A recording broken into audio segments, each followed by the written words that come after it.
এটুকু তোমরা নিশ্চয়ই করতে পারবে আমার বিশ্বাস। এবারে আমরা চলে আসবো, একটু ব্রাউন কালার নেব, বাদামি কালার।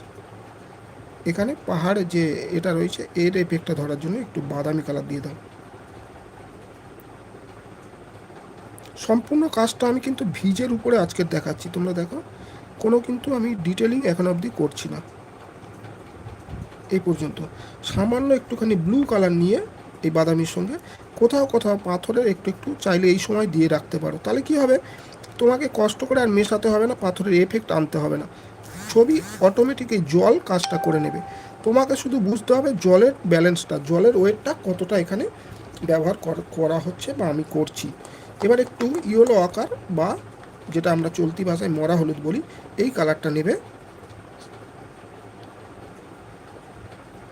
এইভাবে, জাস্ট একটু একটু করে আমি মিশিয়ে দিই। তাহলে আমরা এখানে একটা বালি বালি দেখাতে সক্ষম হব। ঠিক এই পর্যন্ত করার পরে আমার